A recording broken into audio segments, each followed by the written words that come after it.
Hey everybody, like always this is Program. Proto Guy's not here today, it is his birthday, so me being gracious, I gave him the day off. And I'm just flying solo so that way you guys still get another week in anime. Like always, there's more anime, and today we're going to talk about what's going on this week in Kamisama no Inai Nichiyoubi episode 2. Before we get into anything, I have to say this was by far one of the best episodes I've seen in a long time from an anime. Just the way it was executed and the whole thing overall was beautiful. But before we get into anything else, and that being said, I want to talk about the anime versus the manga. And right now I actually have Bill here, and he is starting something called Manga. Since I'm more of an anime nerd, he knows a lot more about manga than I do. And before he comes in, I want to say that this one is on volume 17. And volume 17 is where it left off before this episode 3 of the anime was released. Now the issue I'm having is episode 3 ends where volume 17 ends. So at the moment it seems like the anime is going to start going farther than the manga, which kind of worries me, and I'm going to bring Bill in so he can give a little bit more of a explanation as to why. Manga. Hey, what's up, Bill? Okay. ReploidBill, solid bill. I never even use solid bill. I don't even know why I always say that. But just in case you change your mind. I might someday use it one time or something like that. I used to call myself that when I played all the Metal Gear Solid. Yeah, I was going to say, if we do a Metal Gear review, he's solid bill. I'm going to do that. I'm going to do that. Just do that. No, I am really huge into manga. I have more time, and I feel like it's always a more in-depth story. So that's the reason I decided to start Manga, not only to bring in, because I want to be able to talk my anime love in general with other people, but he started the anime thing, and that's going to bring some anime fans, so I figured I'd talk manga. So Manga is, if it's not already up, it's bound to be up very soon. Yeah. And he wanted me to come in here and mention something that he's worried about, and I have a lot of experience with this. Right now, the manga has, well, rather the show has caught up to the manga, correct? Yeah, I don't know if volume 18 is out yet because I haven't checked it today, but pretty much it's exactly where the anime is. Okay, this does happen often. Normally, when you talk anime, a manga is out first, and this is most of the time. Yeah. And then an anime will follow the book. Fairly precise, but it takes its own liberties here and there too. But it's a different media, so we kind of have to let it. It has to take some liberties. There's differences in storytelling between a comic book, a manga, a show, light novel. Yeah, there are big differences. This one started as a light novel, then went to manga in 2011. It started in 2010. All right. And they kind of stopped making the manga for a long time, and right when Madhouse got in, right when Madhouse took over the anime. You'll see this problem a lot, and it comes down to the way that manga is made as opposed to American comic books. American comic books are usually, they have an inker, somebody who's a penciler, somebody who does the illustrations, somebody who... A whole team, yeah. Yeah, there's a team, and it never sticks the same. Stan Lee may have created Spider-Man, but in the truth, I don't think he's told a Spider-Man story himself from start to finish in a long time. And you see a lot of issues where there's one writer, or like one artist, one month, and next month it's someone totally different. Right, and that could throw you off, where manga has a pro, and opposed to pros and cons, where the pro of it is that it always pretty much looks and feels the same because there's only one guy telling the story. And in more rare instances, sometimes you have two, where one guy will tell the story, one guy will be artist. Yeah, gotcha. Where I'm getting at, though, is we'll start easily with Black Lagoon. Black Lagoon is one of those things that the manga came out first and Black Lagoon followed right on its heels. And the artist of Black Lagoon, I'm not going to say he's lazy, but he kind of said it himself. In one of the little notations, he actually says, I'm sorry, I feel like I'm making good pace, but normally I'm fairly lazy at putting these things out, so don't be surprised if you go almost a year without seeing an issue. Oh, wow. Well, that's a problem because Oh, yeah. as they release different things, they have to try to catch themselves up, and if the manga does something and the show's trying to follow the manga, you'll notice that Black Lagoon, it skips an entire story arc to go to the next thing that he was talking about, and then tried to go back to put the story arc that it had skipped in the next event after that, and it was kind of awkward. The show made use of it, but it was awkward and it didn't quite work, I think, as well as they were hoping. One big thing to talk about is this happens a lot. Things like Gantz.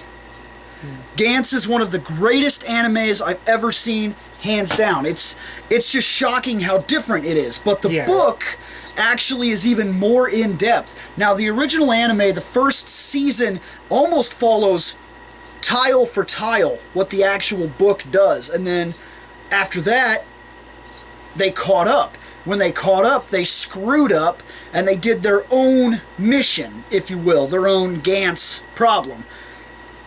And it was terrible. It was terrible. And because of that, when the next book came out, they just quit. There was never a season 3. They do a season 1 and then a season 2. Season 2 is half of what season 1 was, and then it's gone. It's done. So other animes that really have this problem, I mean, there are a lot. You talk about Naruto that catches up, it's filler city. Yeah, like filler the newest season, all it is fillers. Like they had a great story arc, and then they throw it away. The last 20 episodes is just filler. Even as filler. early as the original series, they were doing that. I think like season 9, not a single thing happens in season 9 that happened in the book or something like that. And then like, One Piece does that too a lot. I mean, One anything Piece, that has that many episodes, you're going to have fillers. You're talking about a massive show, but then there are other ones that have bigger problems. If you can create a filler and somehow keep it going and your audience base deals with it, that's good. But one of the big problems that we've come across is things like Suzuka. The book is still going today. The anime went like a season. Love Hina, Negima. I hate this. There's so many that flood my mind that it's hard to even think of the ones to mention to you. Berserk is still going. Trigon had a problem like that. The book is quite different. Evangelion, there's a book that's still going right now, producing new volumes. Yeah, see, and that's the thing that's worrying me. If all those examples, like these first 3 episodes are beautiful. Like, this is a really great anime. If they catch up, they'll play filler time. Yeah, and that's the issue I'm having, because the 17 volumes is 3 episodes. Because they're very fast-paced in the anime, but it works. Right. And that's my issue, is because there's no way they're going to be able to catch up or, stay ahead of the anime. Which means they're going to start making their own plot points. So now you're basically faced with a problem. Anybody that's watching the show, if you are reading the manga as well, you're faced with an issue that you might need to get yourself in with the manga, because there's a good possibility that if this show goes a little bit further and starts making up its own stuff, if the directors and the writers 12 can't, episodes right now, if they can't stay on par with the original creator, this show will shut down. There'll be no like, the manga will continue because it's just that one dude and he doesn't have to worry about it, but the show will be done. So you might want to get yourself in with the manga and start reading that, because if this is something you're enjoying, you could be looking at the end of it. I'm not hoping to jinx, but a normal anime can sometimes run 25, 26 episodes, 13 episodes, usually considered an OVA, but even Suzuka's not considered an OVA. It only runs like 26 episodes, and for that matter, I think I have animes easily on my shelf that only run 13 episodes, and they were like 15-volume books easily that might still be going. I think I've heard multiple times, and I've never looked it up for myself, but I've heard multiple times that Full Metal Alchemist is a completely different story whether you watch Brotherhood, Full Metal Alchemist, or read the book. So, and all 3 of them seem to be successful. So you could be looking at the end. Multiple story arcs. One story arc you only can get from the manga, one from the anime. And that's an issue. Yeah, because episode 3 was the end of this story arc. I think So- every single anime needs one project. They need to take notes.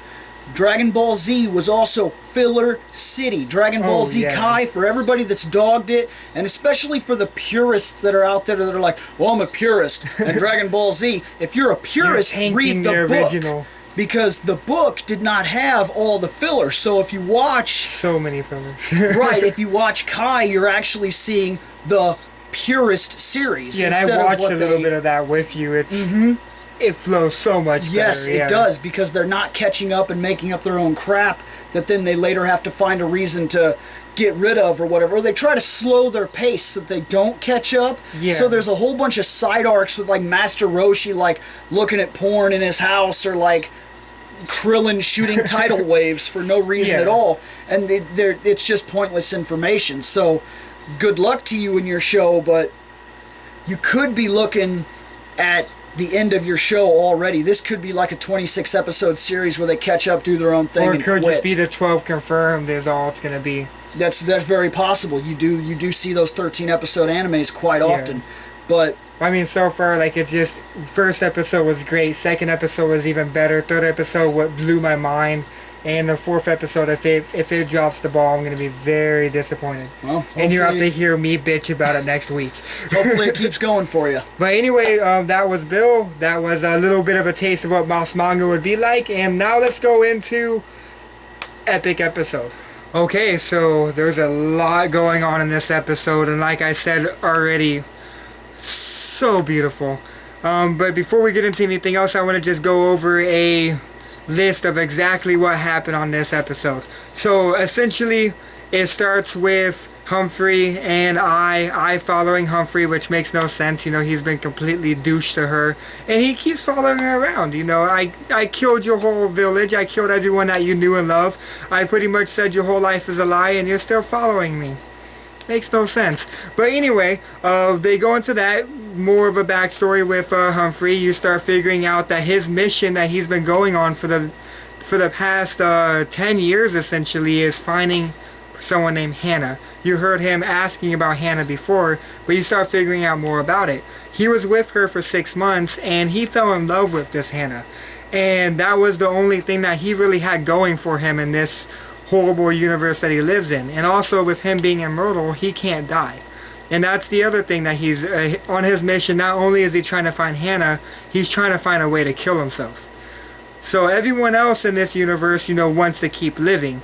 And that was the reason why why no one could die. And him, he just wants to die. That's all he wants to do. No matter what happens, he can't die. Which is horrible. It's a sad way to look at it. So now everyone sees him as a douche, but you start seeing like the human side of him and the troubles that he's going through. And from there, there's a scene where he gets kidnapped because they're on a bridge. He sees a huge explosion in the background. He says he messes up. He kicks Ai off the bridge. She falls into the water. I guess that is kind of douchey, but the reason why he did it is because he did a suicide attack, throws a grenade, blows him up and everyone else around him, but they were still able to capture him. So then you see Ai on the ground. Yuli comes over, tells her that Humphrey was pretty much trying to protect her from this attack, and then he tells her that he's captured, and because he can't die, most likely they're trying to get his immortality, because you know, people even after they can't die, they still want to live and stay alive and have their heart keep beating. So this is the big part. This is when Ai learns more about Hannah and sees a picture that Yuli shows Ai. You find out that Hannah is Ai's mom. And that's the biggest thing, because at first, you know, she was saying, my dad's Humphrey Umberto. Humphrey said that that's a name that I just stole from somebody. And then you realize that, no, that is honestly, you know, your dad. So she gets an determination, I'm going to, you know, protect him. I'm going to get him out of capture. So then you find, like, Scar comes back, and so Scar, Yuli, and I go save Humphrey. You go to the scene with Humphrey and being, Humphrey and someone named Hinto, I believe his name was, he was capturing him, totally psychotic, and his thing was he was trying to, like I said, get the immortality from Humphrey. He kills himself in order to become immortal, essentially. So he's trying to find a way to kill Humphrey. They come in and they save, Scar, Humphrey, Scar, I, and Yuli come in. Huge fight, and that's when Humphrey finds out that I is his daughter. And there's more that goes on afterwards, but that's pretty much the basis of this episode. And now I'm going to get into a little bit more of the nitty-gritty of it. Okay, so I can sit here and talk about this episode for hours because of how great it was, but I don't want to bore you guys and have you sit there for another 20 minutes. So I want to cover 3 major things about this episode. And the first one was the village secret. They were hinting at a secret of the village the first 2 episodes, and now you find that finally comes to light. And at the beginning of this episode, it starts with I having a dream with her mom Hannah, and Hannah's talking about the village that they were in. That's her dream, is to have these people in the village have a heaven on earth. And then you find, I comes to the revelation that that village was heaven for dead people, essentially. Like, everyone in that village was dead long time ago, probably before Hannah left 10 years ago and before Hannah died. So yeah, that village is just a village full of dead people, and it was unique, I guess. And I don't think I would want to live there. That would be kind of smelly. Yeah, I'm pretty sure they have major BO problems. But anyway, that's probably why I was living there, because she was the gravekeeper for that village, just in case they needed one, or in case one of them wanted to go from Earth and have their soul leave their body to wherever it goes. They don't really explain where the souls go after gravekeepers bury them, because heaven is, filled. And the other thing I wanted to talk about is Humphrey's death. The whole time, the last 10 years, he's been trying to find a way to die. And he was captured in this one by Hinko, and Hinko is pretty much saying, well, I'm giving you a favor. You want to die? I want to be immortal. We can do a little switch. So that's what he was trying to do. He was just sitting there killing him multiple times, trying to find a way to take his immortality, which is not just, dying and still living, but being alive and never dying. So every time you're killed, you just come back alive. And that's when Humphrey says something. He was like, well, I want to die, but I don't want to die in the way that you're making me die. I want to die happily. I want to die a normal human death. Just like someone missing me in a funeral, and the normal things that a human would have to go through when they die, and how people are, left behind have to deal with. I want that. And that's the only way I want to die. And that freaked out Hinko, and that's when the crazy fight happened. And the other thing I wanted to talk about is also Humphrey having a name. He gave I his name when he found out that I was his daughter. And he said his name was Kazuna Aston, which makes I being I Aston. And that is what that's pretty much his death. And the way he died is because when he found out about I, and after he was like, well, wait, I have a daughter. So as I was trying to find the love of my life, find out she's dead, but I have a daughter to take her place. I have stuff to live for. I don't want to die. Right when she says that, or right when he says I don't want to die, he dies. That's kind of a fucked up thing to do, right? God's like, yeah, you don't want to die. I'm going to make you keep living. Oh, now you want to live? Fuck you. It's horrible, but that's essentially what happened. And that's why the ending scene hit me so hard. The ending scene is after he died, he came back alive as an undead. The one thing that he hated more than anything is dead people. He thinks they're a disgrace, they're nasty, they're filthy, they're monsters, and he hates everything that has to do with dead people. He made it a note to burn, kill, shoot, and burn burn the dead. They're not dead, they're still alive technically, but they were just, burnt ashes that were still alive. So that was the best he could do, but that still wasn't good enough for him. He hated the dead. But because of he decided to put that past him for a day to give her memories, to give her a father. And that whole time they were just, it shows little cutscenes about them, him giving her piggyback rides and doing different things that a father and daughter would do. And then it cuts to her crying, burying him, being the gravekeeper that he has to do, or that she is, burying him and finally killing her dad. That's fucked up, in my opinion. That was sad. It almost made me cry. But that being said, that was the episode, and it was beautiful. It really was. It was one of the best episodes I've seen in a long time. And like we already talked about with Bill, it makes me worried, because this is a great series so far, and I can see it going 10 times farther than it is now. I can see it becoming a long series that is really good. And the next episode shows the whole episode thing where they say what's going to happen the next episode. They show a little viewpoint of a city, so we're actually going to see what the society is, and that's what I'm worried about. The manga's not there yet, so I have no idea if it's going to be good, and I'm hoping it is, but I guess only time will tell. And I will see you next week. His real name is Kazuna. Can't remember his name. I tell you about the episodes. I'm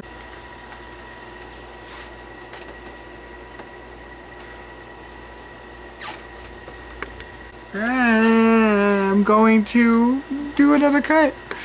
And like always, another